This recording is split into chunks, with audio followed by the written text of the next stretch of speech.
Welcome to Train Time, a podcast from the Train Campaign. You'll hear from leaders around the country about different passenger rail projects, because we're convinced that passenger rail is the essential framework for efficient, sustainable transportation in the 21st century. Train Time is hosted by Karen Christensen, who founded the Train Campaign. Pardon me, boys, is that the Chattanooga choo-choo? Support for Train Time is provided by the Transportation for Massachusetts Coalition, which includes more than 100 organizations advocating for clean, equitable, smart transportation solutions. From sidewalks and bike lanes to intercity rail, T4MA is leading the conversation on how we can build a truly modern transportation system. Learn more at t4ma.org. Hello, I'm Karen Christensen. I'm talking today to Meredith Richards, president of the Virginia Rail Policy Institute and a member of the board of directors of the Rail Passengers Association.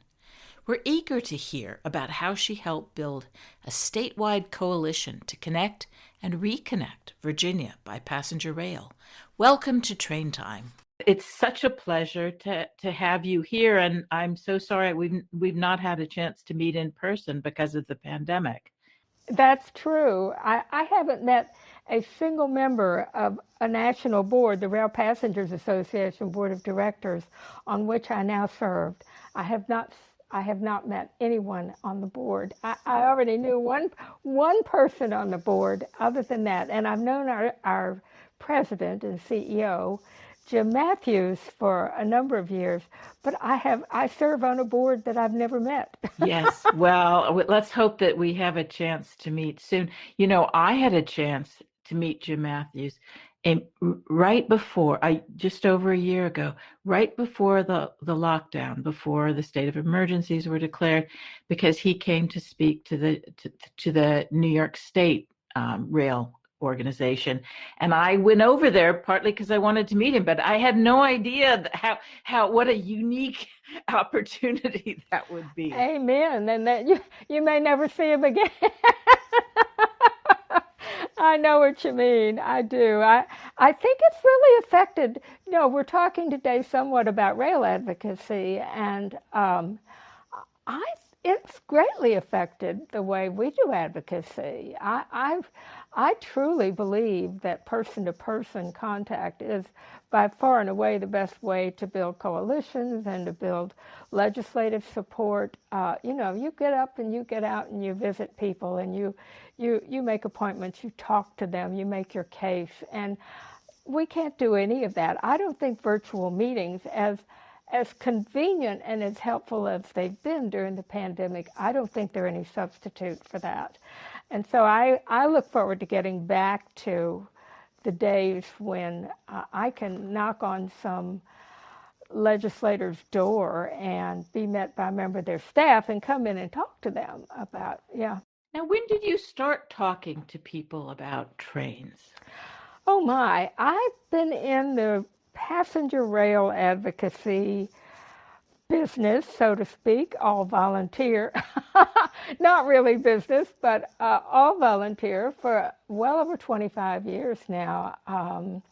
I was on the Charlottesville City Council for 8 years, and during that time I really was a supporter of public transportation and became president for a while of the Virginia Transit Association, which represented, among other things, the commuter rail properties in Virginia, in Northern Virginia in particular, and as well as all the bus transit systems. And that was a real education for me, because I learned a lot about how to advocate for things like better funding and better public policies for public transportation. And that also then led me to represent Charlottesville on a regional body called the Committee to Advance the Trans-Dominion Express, which was organized out of Lynchburg and was trying to bring better rail service from far southwest Virginia to Richmond and Washington.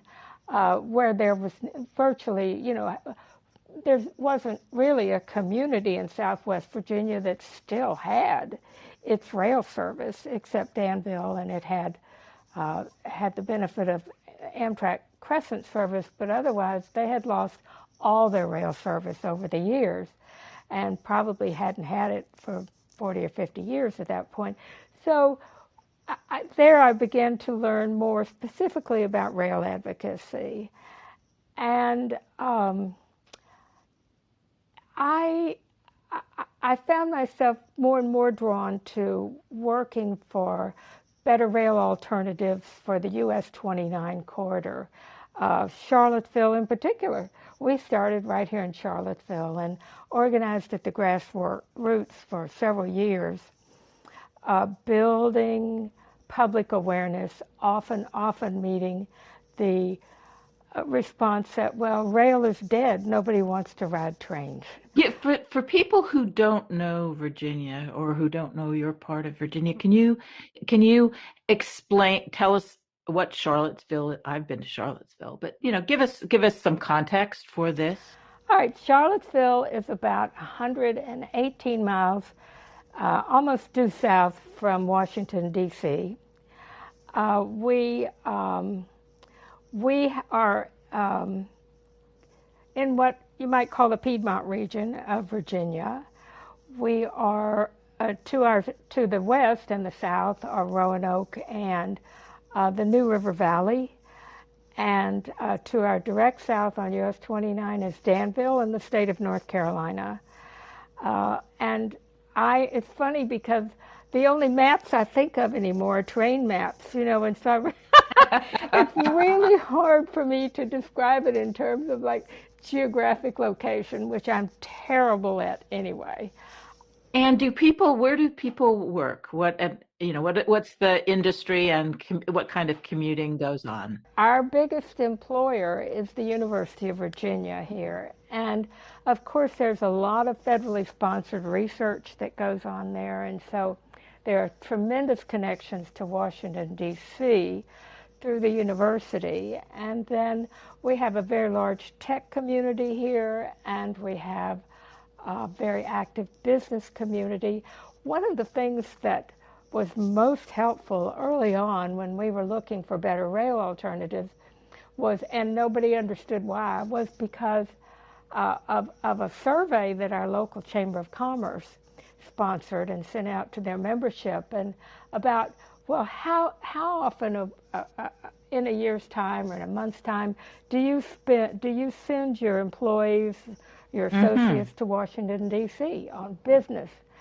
And about 60% of them replied that they do it on a regular basis.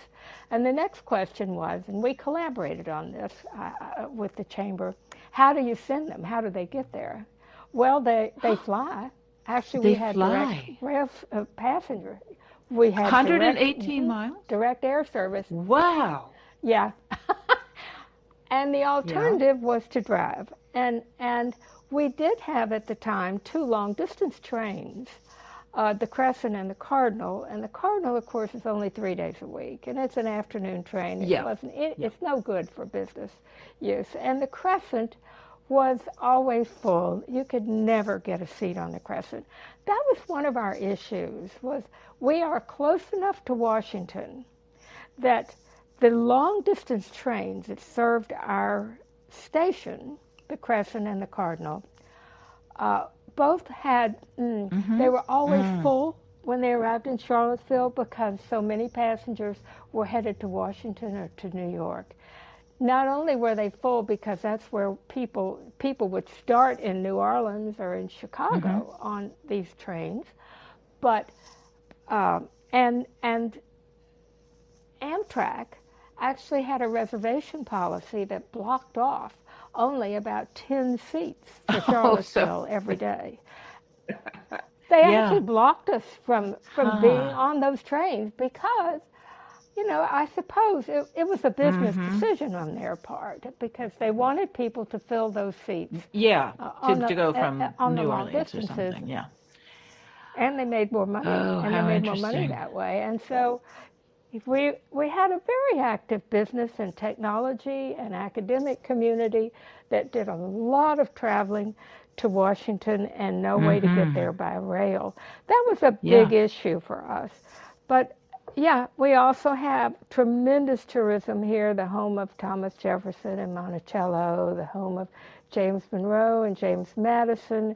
We have the Blue Ridge Parkway. People come here for vacations all the time. And of course, your tourism marketing groups never suggested or never even thought of rail as a way to get people here. I'm sorry that they didn't, but that was really the case at the time. Now I'm sitting here actually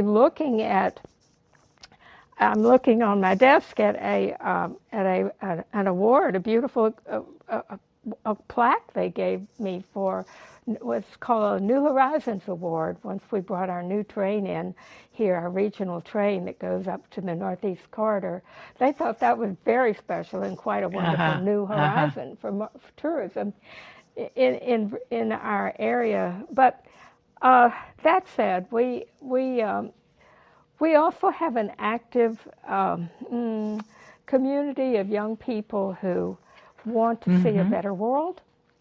And even back when we started, which really I started, officially started a local advocacy group in 2005. And these folks, these young people really want a better world. They want to not have to deal with congestion. They want to not have to get in the car and drive where they have to go. And they want to live in urban areas with urban transit. They want to solve the climate crisis that we're having. And rail has a lot of opportunities to solve many of those problems. Now, at the time, climate change wasn't such a big, we didn't understand it as well, and that wasn't such a factor. But young people really did want to live in urban areas, and they wanted ways to commute that did not involve driving. So there were many reasons, and when I was on the city council, it was a very frequent experience for me to have somebody just walk up to me and say, I don't understand why I can't take a train out of Charlottesville. I just can't get on those trains, and I really want that. So when I left the city council, it was kind of a natural for me. I'd been working with this group before, and I'd worked with the Virginia Transit Association, and it was just kind of a natural thing for me to say, okay, I think I'm going to continue my public service by working for better rail alternatives for our region. Now, that said, I spent the first 2 years building a board, building an organization, building some of the infrastructure that organizations take in the way of communications and websites and so forth, and building a local visibility and some local support by going to the council meetings and the MPO meetings and planning district meetings and so forth. And I had also, frankly, I had the advantage of having served on many of these bodies as well. Great. So it is great. And so I knew how to negotiate these government processes and how to appeal to government bodies, and that helped a lot. I have to admit that was.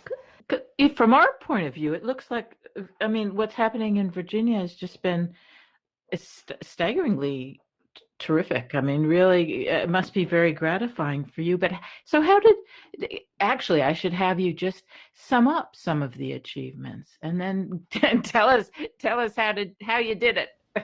For Virginia, you mean? Yeah, absolutely. Well, let's see. We have had a number for going back to the mid-90s. We've had a pretty strong advocacy effort going on in Virginia, and one of the factors sort of propelling it has been an interest in high-speed rail.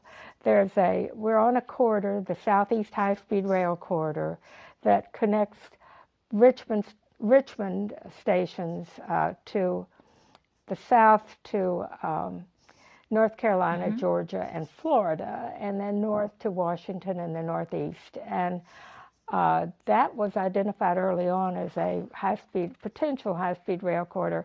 I think that stimulated a lot of interest in the business community for the Richmond area, and that's really where advocacy began, there and in Northern Virginia, where they were interested in commuter service.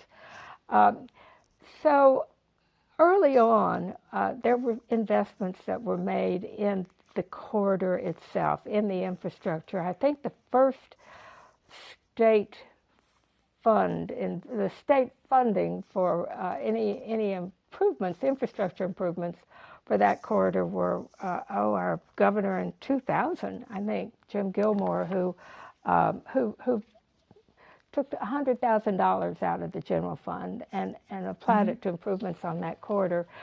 But that was followed by a lot of policy, incremental steps that began with our first dedicated rail fund, which then Governor Mark Warner began. I served on a commission that he put together, a statewide commission, looking into policy directions the state might take to advance rail interest, both freight and passenger. And we got our first dedicated rail fund, which was mostly for capital improvements to the freight lines, but were sometimes used also to promote a passenger project by basically leveraging investments in the freight railroads and in improving their capacity on their tracks so that the state could run a passenger train on the tracks. And that was an interesting sort of arrangement. That was followed by Governor Tim Kaine, who made the first state investment in a state-supported, state-funded intercity passenger train, and that happened to converge with our success on the US 29 corridor at having created a whole corridor coalition and advocated for better rail service, which started, as I described earlier, really with our local effort here in Charlottesville and then expanded outward to encompass the whole corridor. And eventually we had collected a collaborative input and cooperation from 22 local jurisdictions on the corridor. So, I'm sorry, I'm digressing. I know you want to talk about Virginia's accomplishments, and well, that's actually terribly interesting because it's actually quite relevant to the East-West project that we're trying to get underway in Massachusetts. This idea of engaging the business community and then making sure that all these different communities, constituent groups along the corridor are working together. That's actually what I was hearing about in our podcast a couple of weeks ago with Dave Strohmeyer in Montana. Same, very similar. And that actually, and that I think is important for listeners to think about how not just to engage right where they are, but then to build that coalition, that sort of chain along, because that's the great thing about trains, isn't it? It's connecting all these communities and all these different stakeholders. That's right.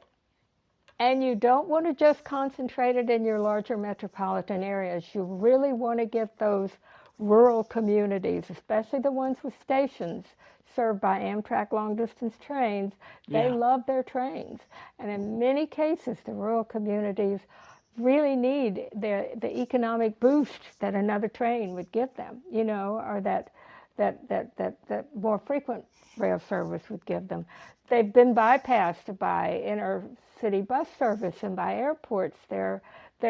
It's a matter of connectivity and mobility and economic development for the rural communities, and they can be some of your biggest advocates. They also have legislators that represent them just as much as the big cities do.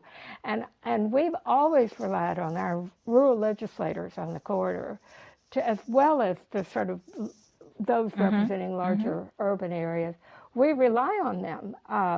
They work hand in hand with our urban representatives on rail issues because they're just as interested in it as, say, someone representing Richmond or Roanoke would be.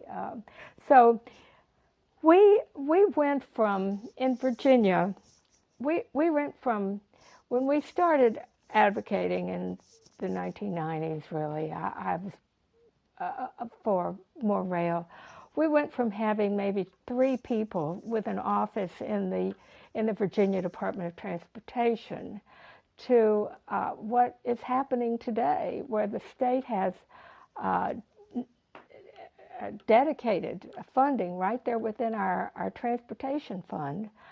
There's the Commonwealth Rail Fund that gets maybe about $200 million a year to spend on rail infrastructure and rail operations.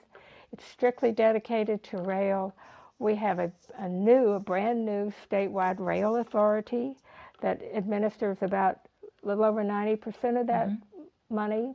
We now have 6 state-supported regional trains, daily trains, serving the Hampton Roads area. That would be Norfolk and Newport News.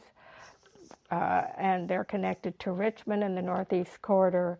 And then we have the US 29 and I-81 corridors with Charlottesville, Lynchburg, Roanoke, and on that corridor, and with its own state-supported regional trains. And all these, Virginia is fortunate. We are fortunate. All of our rail service connects to the Northeast Corridor. It goes up through Washington to the Northeast. And so that creates a powerful incentive for people to take the train and for our business communities to support the train. We recently had an initiative of this governor who announced last December that over the next 10 years, the state of Virginia is going to be investing $3.7 billion in passenger rail.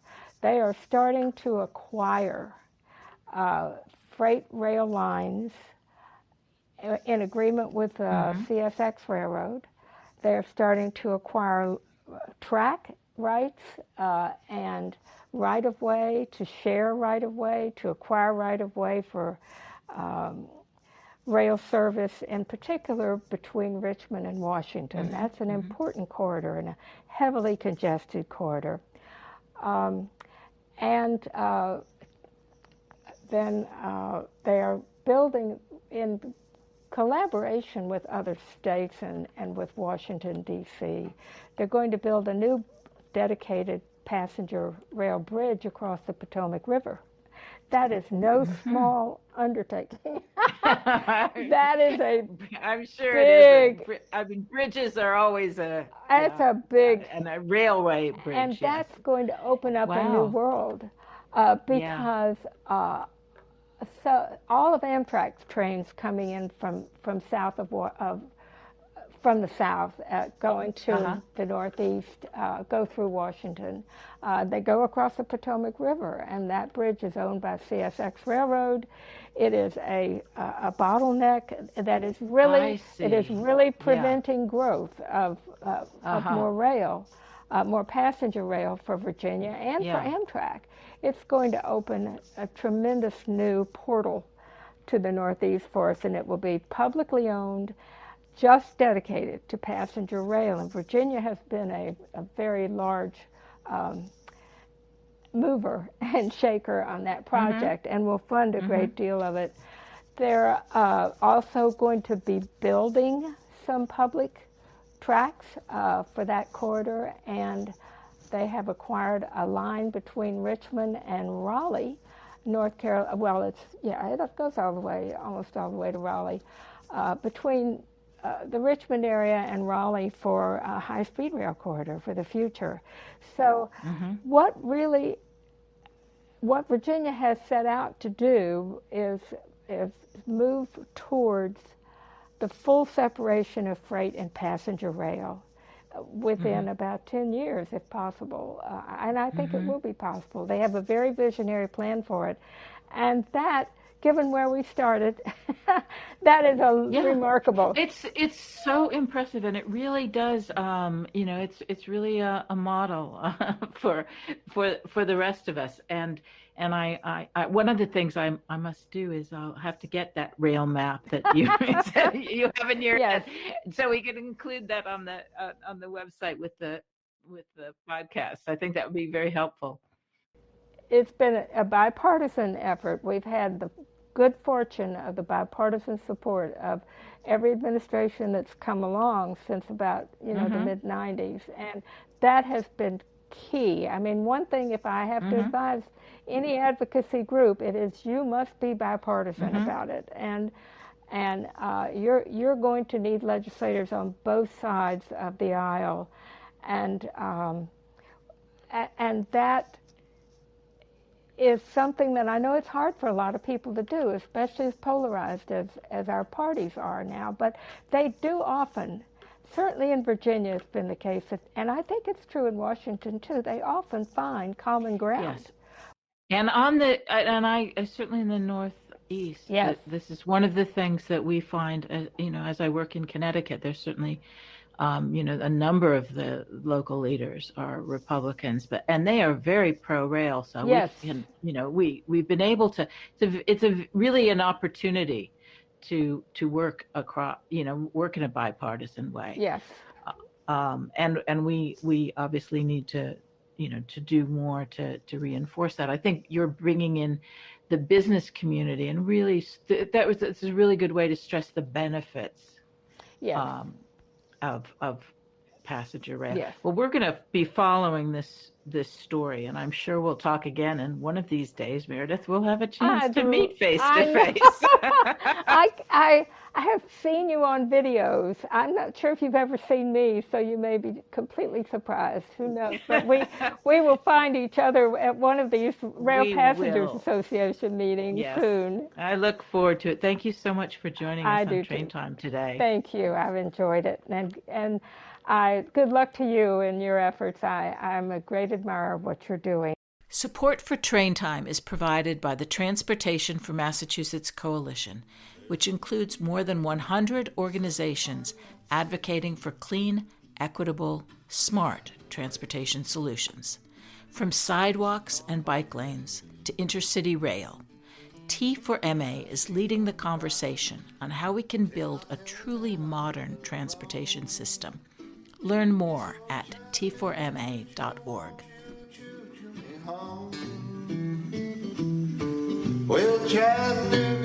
Thanks for joining us today. The Train Time podcast is brought to you by the Train Campaign, sharing a vision for passenger rail as the essential framework for efficient, sustainable transportation in the 21st century. Learn more at traincampaign.org.